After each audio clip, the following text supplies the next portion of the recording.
Displacement symbol S, angular displacement इसके लिए हम लोगों ने ओमेगा सिंबल यूज किया, और सॉरी थीटा सिंबल यूज किया, थीटा। अब इसका जो एसआई यूनिट है, एसआई यूनिट ये था मीटर, और इसका हमने देखा रेडियन। आपने दूसरा टर्म क्या सोचा? वेलोसिटी। वेलोसिटी के लिए हमने सिंबल यूज किया है v, और इसी का भाई सर्कुलर मोशन में दिख जाता है एंगुलर वेलोसिटी, ओमेगा। तो आप वेलोसिटी के लिए v टर्म यूज कर रहे हैं, और वेलोसिटी डिफाइन करते हैं s/t, तो एंगुलर वेलोसिटी डिफाइन कर लेंगे θ/t। तो अब जब बात आएगी SI unit, SI unit of v is, velocity is, क्या लिख रहे हैं? वेलोसिटी इज मीटर पर सेकेंड। तो एसआई यूनिट, ये इंटरनेशनल सिस्टम में जो है unit of omega is radian per second. Sir ये रेडियन क्या था?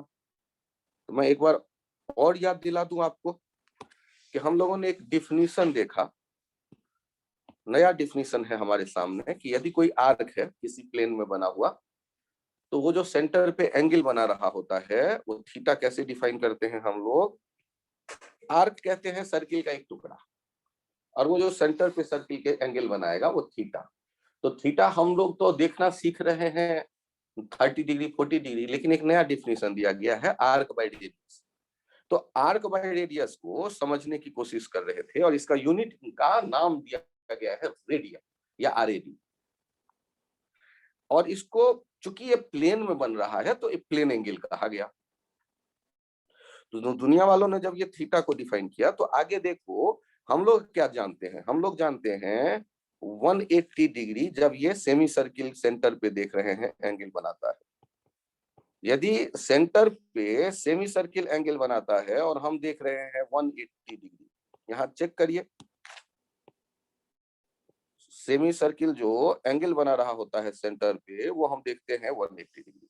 और आर्क जो देखेंगे एमएनओ आर्क देखने पर वो हमें कितना मिलता है? तो 2 पाई आर होता है जब पूरा सर्किल होता है, सेमी सर्किल पाई आर, तो पाई आर को आर से डिवाइड किया, पाई के बराबर। एक रिलेशन आ जाता है कि 180 डिग्री को हम पाई कहेंगे रेडियन में, और इंसान आलसी है तो रेडियन नहीं लिख के आरएडी लिखता है, और आलसी है तो आरएडी लिखना भी छोड़ देता है, और हम मान लेते हैं कि हम रेडियन है। फिर हम लोगों ने देखा 180 डिग्री क्या है? Pi radian, 90 degree pi by 2, 45 degree pi by 4। ये एंगल को पाई में लिखना हमने सीख लिया, और पाई होता है 22/7, 3.14। ये वही वाला पाई है जो आपने कभी देखा होगा, देखा है कभी पाई? पाई होता है 22/7 के लिए यूज, 3.14 के लिए यूज। आप पाई के फॉर्म में एंगल लिखना सीख गए। फिर क्या होता है कि इसका दूसरा रिवर्स आइडिया देता हूं, कि जब हमने कहा कि आर्क बाय रेडियस, तो आर्क बराबर हो जाएगा एंगल इनटू रेडियस, क्योंकि एंगल बराबर आर्क बाय रेडियस, तो आर्क बराबर एंगल इनटू रेडियस। तो सर्किल का मान लो 4 टुकड़ा करके एक टुकड़े का लेंथ देखते हैं तो याद आता है 2 pi r by 4, pi r by 2। उसको दूसरे नजरिए से देखिए, तो सर्किल का जब ऐसे 2 डायमीटर लेकर के 4 टुकड़ा करते हैं, तो वो जो आर्क बना है वो कितने एंगल के सामने का आर्क है? 90 डिग्री के सामने का आर्क है। 90 डिग्री का मतलब लिखना आपने सीखा है पाई बाय 2 रेडियन। तो पाई बाय 2 को आर से मल्टीप्लाई कर देते हैं तो एम एन आर्क का लेंथ आ जाता है। आप जैसे 30 डिग्री के सामने का आर्क देखेंगे, 30 डिग्री के सामने का आर्क देखेंगे तो 30 डिग्री को कैसे लिखते हैं? Pi by 6। तो पाई बाय 6 को आप मल्टीप्लाई कर दो किससे? आर से, तो आ जाएगा वो पी से क्यू का लेंथ। तो ये आइडिया यहाँ हम लोगों ने समझ लिया। अब बारी आता है ये देखने की कि यदि मैं डिस्प्लेसमेंट के लिए मीटर यूज करता हूं, तो जब सर्कुलर पाथ पे चलेंगे तो सेंटर पे एंगल है वो बदलता जाएगा। सर्कुलर पाथ पे चलते हैं तो जितना रास्ता हम तय करेंगे वो बड़े, यदि लेंथ ज्यादा तय करेंगे तो सेंटर पे बनने वाला एंगल जो है वो ज्यादा होगा सर्कुलर पाथ पे, क्योंकि आर्क लेंथ बाय रेडियस होगा एंगल, आर्क लेंथ ज्यादा होगा तो एंगल ज्यादा होगा। तो वो हम सर्कुलर पाथ पे चलते वक्त डिस्प्लेसमेंट को किससे रिप्रेजेंट करेंगे? रेडियंस। अब बारी आता है वेलोसिटी, तो वेलोसिटी हो गया s/t, तो एंगुलर वेलोसिटी होगा θ/t। यूनिट क्या हो जाएगा? s का मीटर, t का सेकंड, तो वेलोसिटी का यूनिट हो जाता है मीटर पर सेकंड। और एंगुलर वेलोसिटी का क्या हो जाएगा? एंगुलर वेलोसिटी का हो जाएगा रेडियन पर सेकंड या रेड पर सेकंड। पढ़ेंगे रेडियन पर सेकंड, लिखेंगे RAD पर सेकंड, रेडियन रेड पर सेकंड। अब मुझे ये बताओ, यदि वॉशिंग मशीन आप खरीदने जाएं किसी दुकान में, तो वॉशिंग मशीन के बारे में सोचो, वो दुकान वाला कैसे तारीफ करेगा? ये देखने में बड़ी अच्छी है, तो वॉशिंग मशीन कपड़ा कैसे धोता होगा? हाथ तो है नहीं, तो कपड़े को उसमें डालकर उससे घुमा।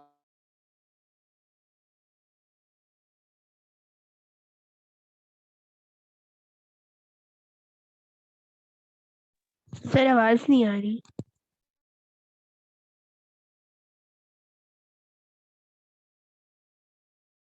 जाता है उसके भीतर जो है रोटर, उसे रोटेट कर 1 मिनट में 200 चक्कर लगाता है, तो सामने वाला साधारण आदमी को समझ में आएगा।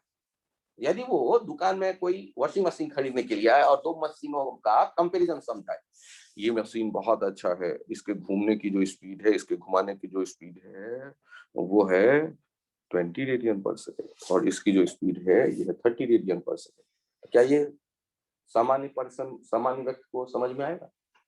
तो रेडियन पर सेकेंड जो है फिजिक्स पढ़ने वालों के लिए तो आसान है, लेकिन जब बात आप करते हैं प्रैक्टिकल होकर सोचने की, जो दुकान वाला आप बात करेगा, practical unit of angular velocity जो जानकारी देने के लिए बताई जाएगी, ओमेगा इक्वल्स टू कोई लिख रहा है 20 रोटेशन पर सेकेंड, तो 20 RPS। अब यहां देखो, ओमेगा को किसी ने लिख दिया 20 RPS, तो यहां जो आप देख रहे हैं प्रैक्टिकल यूनिट, तो एक तो होता है ये RPS और दूसरा होता है RPM। खुद बोलो तो RPM क्या होता होगा? रोटेशन पर सेकेंड तो हो गया RPS, और RPM क्या होता होगा? रोटेशन पर मिनट। अब होता क्या है कि ये तो सामान्य लोग भी समझ जाएंगे यदि RPS लिख दिया तो। अब आप तो फिजिक्स वाले हैं, आप जब काम करेंगे तो RPS में तो काम करेंगे नहीं, आपको तो ऐसा यूनिट चाहिए। तो ओमेगा को जब ऐसा यूनिट में ले जाना होगा तो क्या स्टेप फॉलो करते हैं उसे देखिएगा। 20 रोटेशन पर माने तो डिवीजन का ही साइन होता है ना, सेकेंड। और याद करो, आपको रोटेशन टर्म नहीं चाहिए, आपको रेडियन चाहिए, तो 1 रोटेशन कितना हो जाएगा? 2 पाई रेडियन। ऊपर में जो रोटेशन है वो 1 रोटेशन समझो, और उसके बदले मैं कौन सा टर्म यूज कर सकता हूँ? एक चक्कर का मतलब 360 डिग्री, 180 डिग्री होता है पाई रेडियन, तो 360 डिग्री हो जाएगा 2 पाई रेडियन। सोच के देखो, तो 2 पाई रेडियन पर सेकेंड, तो यहां से हम क्या कह देंगे? ये हो जाएगा 20 इंटू 2 पाई, 40 पाई रेडियन पर सेकेंड। तो हमें जो लेमैन के लिए लिखा होगा रोटेशन पर सेकेंड, उसको कन्वर्ट करना पड़ जाता है रेडियन पर सेकेंड, तो उसके लिए ये रास्ता। आइडिया समझ में आ गया? अब आप देखिए, ये एक एग्जाम्पल की तरह आपके सामने आया, और इस एग्जाम्पल में आपको करना क्या था वो कन्वर्ट करना था इस ओमेगा को रेडियन पर सेकंड में। तो आपने सॉल्व करते वक्त कैसे कहानी शुरू की? Omega equals to 20 RPS equals to 20 rotation per second equals to, ये कन्वर्ट करते करते चले आए omega equals to 40 radian per second तक। एक बार फिर से ट्राई करो, आपको कन्वर्ट करना है। ओमेगा दिया गया है 120 RPS, convert it in SI unit.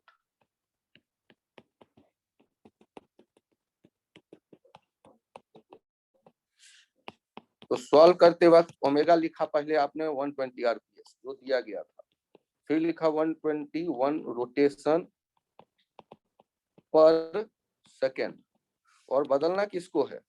Rotation. Rotation, एक रोटेशन का मतलब हो गया 360 degree, 2 pi radian by second, और ये कितना हो गया? 240 पाई रेडियन पर सेकेंड।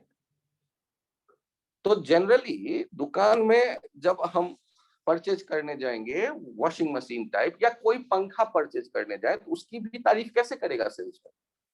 तो ये नहीं, रेडियन में बोलेगा तो नहीं समझ में आएगा, दुकान से भाग जाएगा खरीदने वाला। सबको फिजिक्स थोड़े ना आती है।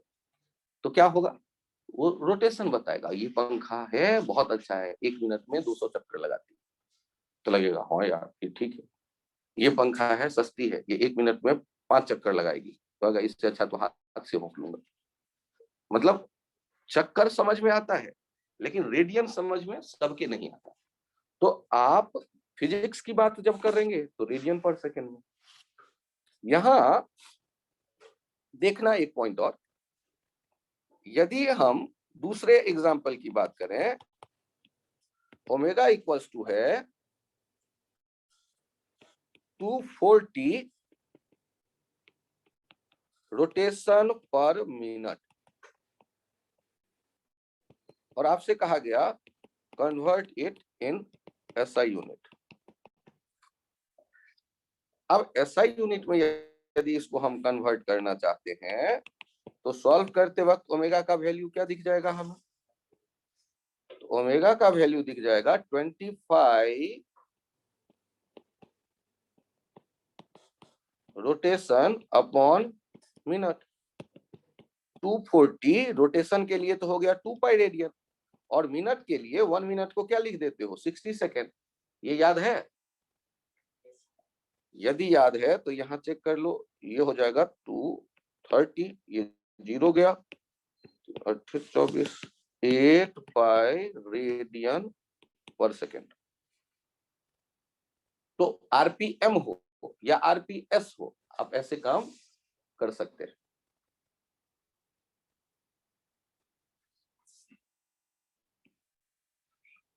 एक सेकंड मैं वापस कर देता हूँ, इसमें कोई कंफ्यूजन हो तो बताएं। तो ओमेगा को पहले मैंने ये फील किया कि आखिर ये क्या बताना चाहता है, घूमने का स्पीड। फिर हमने उसके यूनिट के बारे में बात की, फिर हमने उसके प्रैक्टिकल यूनिट के बारे में बात की जो साधारण आदमी के भी समझ में आए।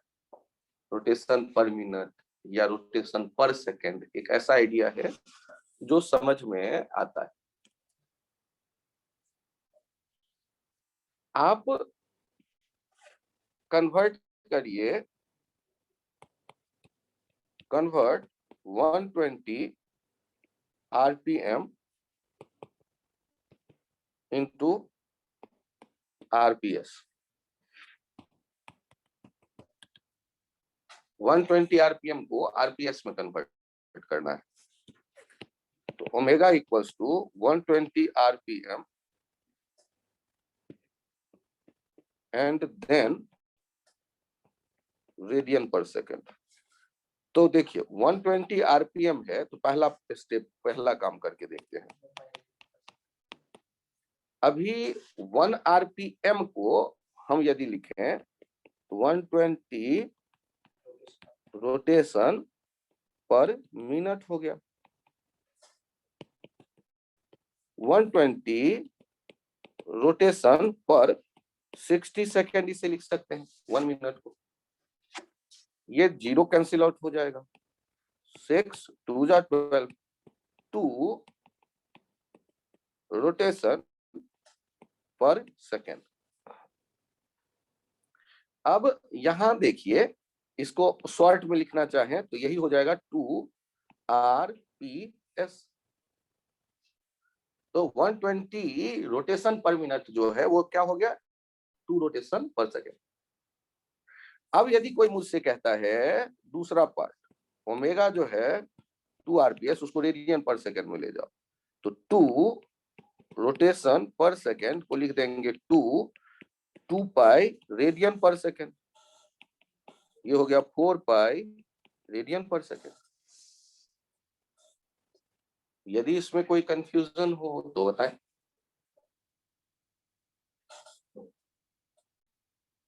आपको ये पता चल गया कि एक फॉर्म से दूसरे फॉर्म में कैसे कन्वर्ट करें। प्रैक्टिकल वे में बोला गया है तो उसको अपने फिजिक्स वाले फॉर्मेट में कैसे लाएं, इंटरनेशनल सिस्टम ऑफ यूनिट्स में कैसे कन्वर्ट करें। अब मुझे ये बताओ कि जैसे आपने देखा वेलोसिटी, डिस्प्लेसमेंट, ऐसे ही क्या एक टर्म और याद आ रहा है आपको, जिसे हम लोग कहा करते थे एक्सेलरेशन।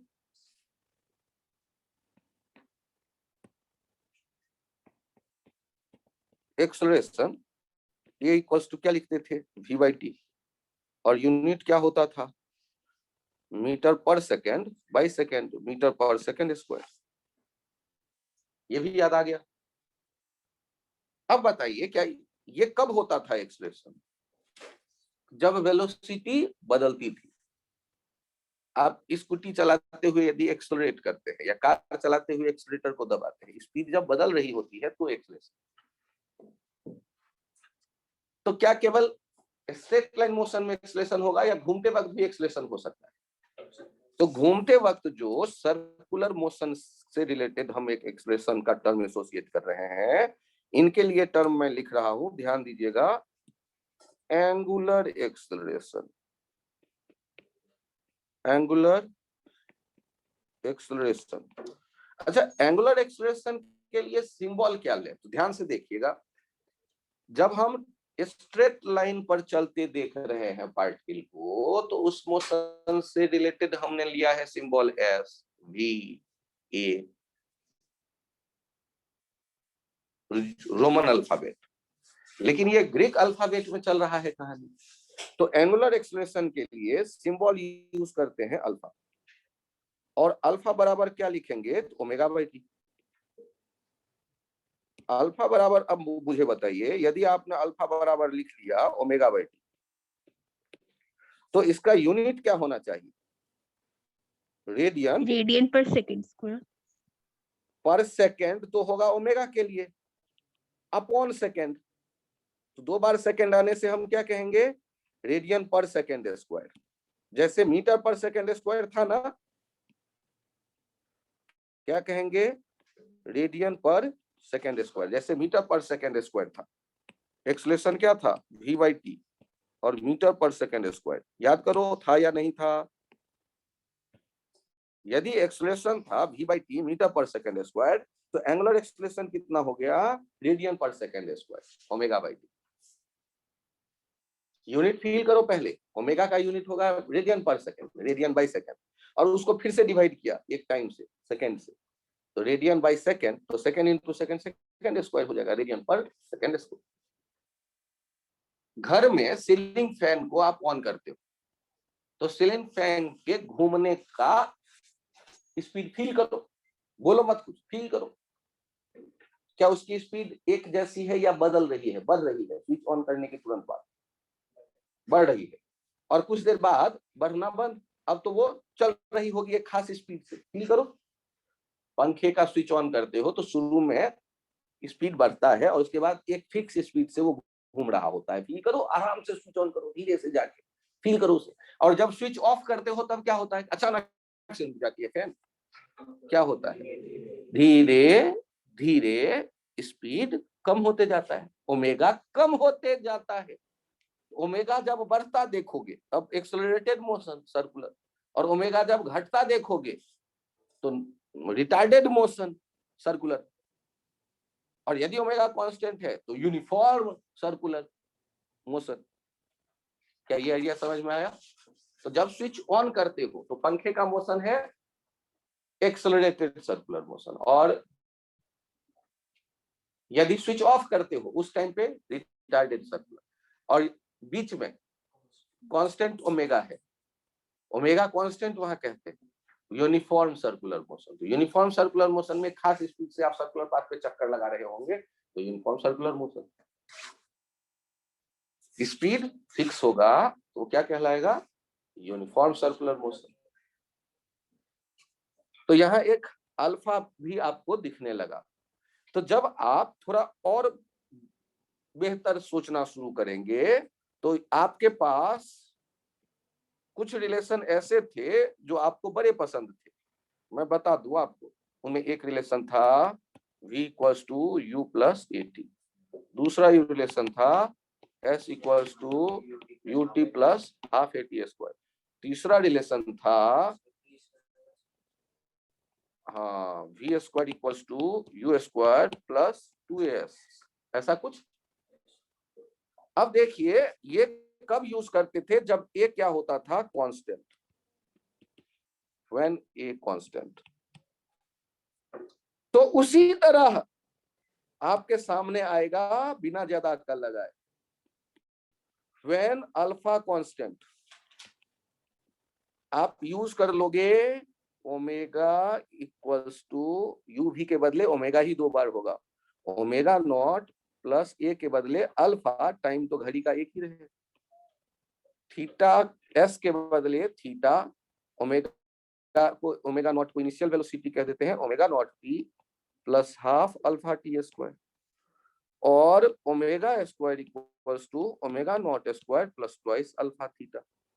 इसका मतलब ये हो गया कि जब हम बात करते हैं किसके बारे में कि घूम रहा है या सर्कुलर पाथ पे कोई चक्कर लगा रहा है, तो आपको यदि उसका एंगुलर एक्सेलरेशन दे दे, इनिशियल एंगुलर वेलोसिटी दे दे, और टी टाइम पे पूछे कि बताओ एंगुलर वेलोसिटी क्या होगा, तो जैसे स्ट्रेट लाइन पे किसी गाड़ी के चलने का आप देखा करते थे, स्ट्रेट लाइन पे कि शुरू का वेलोसिटी है u, फाइनल वेलोसिटी हो गया v, एक्सेलरेशन था a, और ये डिस्प्लेसमेंट है s, उनमें ये रिलेशन देखते हो ना। तो यदि ऐसा ही आप सोचें कि एक सर्कुलर पाथ पे कोई कबड्डी खेल रहा है पार्टिकल, तो इनिशियल वेलोसिटी जो भी हो, ये घूम रहा होगा, उसको घूमने वाले वेलोसिटी को ऐसे सर्कुलर आर्क की तरह दिखाते हैं ओमेगा नॉट। ये जो स्पीड है वो बदल भी रहा है, स्पीड के बदलने का जो रेट है उसके लिए सिंबल है अल्फा। ये टाइम 0 पे देख रहे हैं, ये टाइम 0 है, और टी टाइम पर क्या होगा, क्या जानकारी चाहते थे? टी 0 है। मान लो ये ऑब्जेक्ट घूमते हुए यहाँ पहुंच गया, अब यहाँ पर इसके आने पर इसका जो है स्पीड बढ़ गया होगा, तो ये ओमेगा है, यहाँ पर ये कितना आगे आया है? वो थीटा है, और उन सब में वो ऊपर का relation omega equals to omega naught plus alpha T, theta equals to omega naught T plus half alpha T square थी। वो सारे रिलेशन जो क्लास 9th में आपने स्ट्रेट लाइन मोशन में देखे, वो सर्कुलर में भी जाके यूज होता है। जैसे एक कांस्टेंट होने पर ये होता है, वैसे ही अल्फा कांस्टेंट होने पर उधर आप यूज कर रहे होते हैं। यहाँ एक बार इस बात को भी समझने का कोशिश कर सकते हैं आप कि यदि हम सर्कुलर पाथ में ओमेगा एंड वी रिलेशन,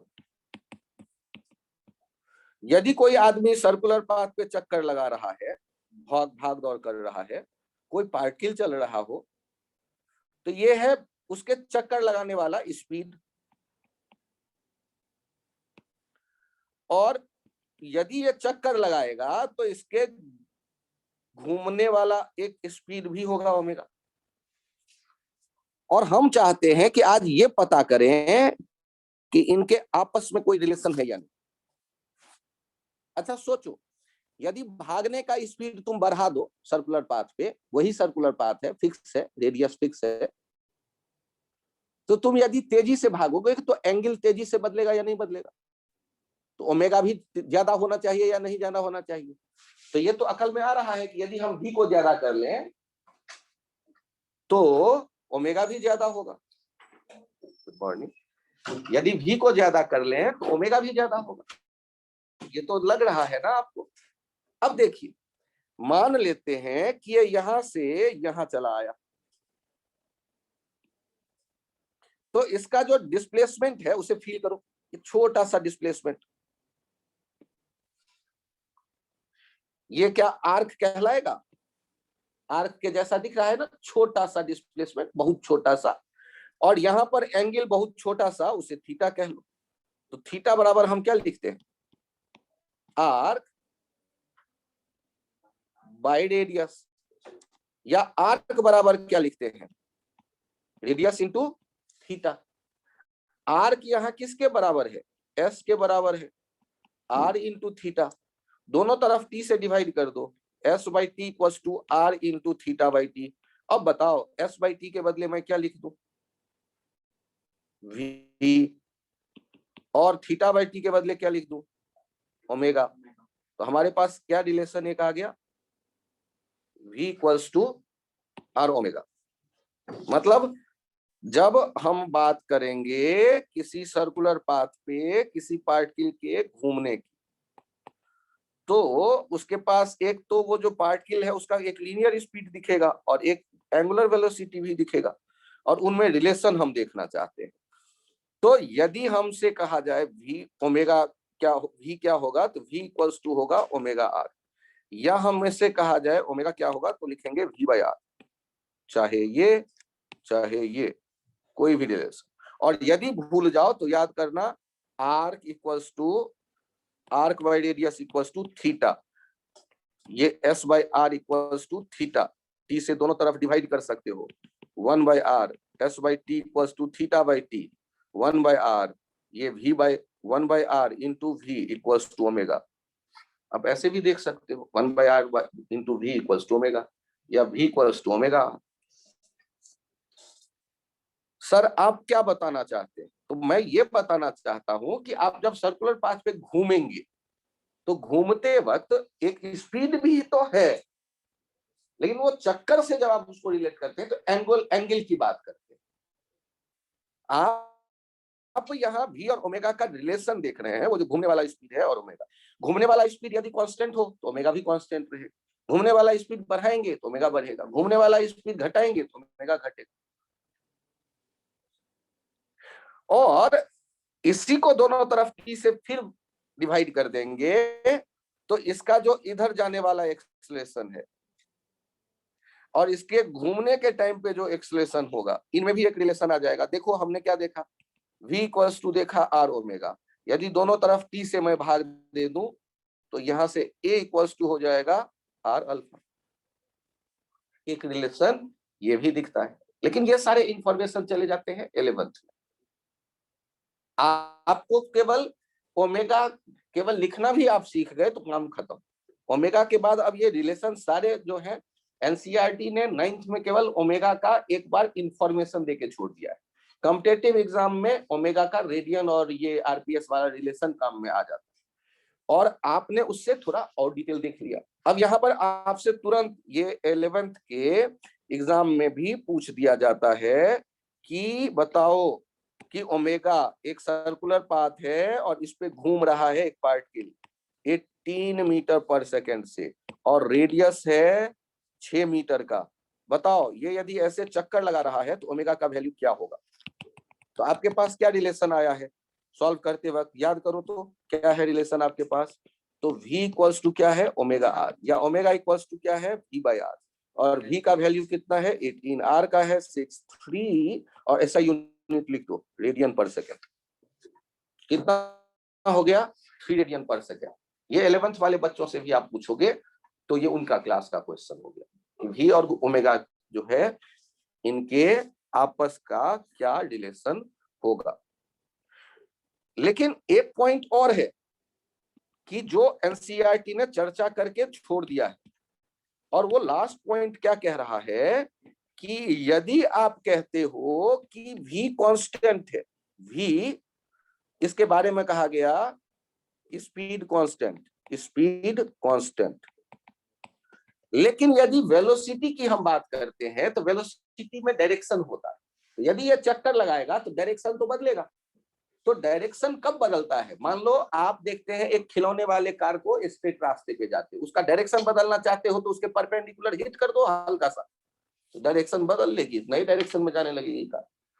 तो आप जब ऐसा देखते हैं डायरेक्शन बदलना, तो उसके कारण इसके पास एक एक्सेलरेशन आता है, rate of change of velocity. तो वेलोसिटी में डायरेक्शन है, डायरेक्शन बदलने के कारण यहाँ एक एक्सेलरेशन आ जाता है, जो हमेशा किधर डायरेक्टेड होता है? सेंटर की तरफ। और उसका वैल्यू आता है v²/r। ये चर्चा एनसीईआरटी ने 9th में करके छोड़ दिया है। और ये जो एक्सेलरेशन होता है, चूंकि सेंटर की तरफ डायरेक्टेड होता है हमेशा, इसलिए इसे एसी कह देते हैं, सेंट्रीपिटल एक्सेलरेशन। Centripetal acceleration. और आपको ये बता दिया गया है कि m इंटू एसी जो होगा वो मास इंटू एक्सेलरेशन क्या हो जाता है? मास इंटू एक्सेलरेशन हो जाता है फोर्स। इसे कह देते हैं सेंट्रीपिटल फोर्स, mv²/r। mv²/r को कह देते हैं centripetal force. Centripetal force mv²/r। तो जब भी कोई सर्कुलर पाथ पे घूमता देखोगे तो कोई न कोई फोर्स होगा सेंटर की तरफ। जैसे अर्थ सन के चारों तरफ घूम रहा है, या अर्थ के चारों तरफ मून को घूमता देखो, वो तो करीब करीब सर्कुलर पाथ है उसका। तो मून को अर्थ अपनी तरफ अट्रैक्ट करता है, तभी तो उसपे वो सेंट्रीपिटल फोर्स है जिसके कारण वो घूम रहा है।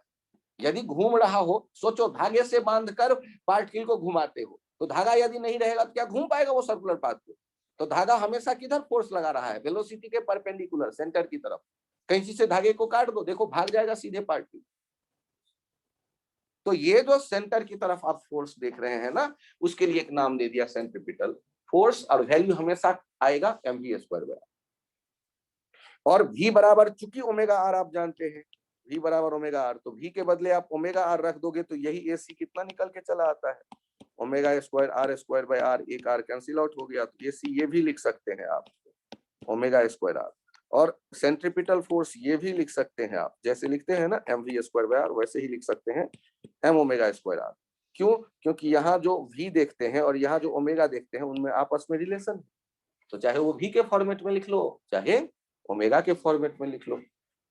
तो ये जो इंफॉर्मेशन यहाँ दिया गया है, ये इंफॉर्मेशन दिया गया है सर्कुलर मोशन को थोड़ा सा एक्सप्लेन किया, लीनियर से रिलेशन समझाने के लिए।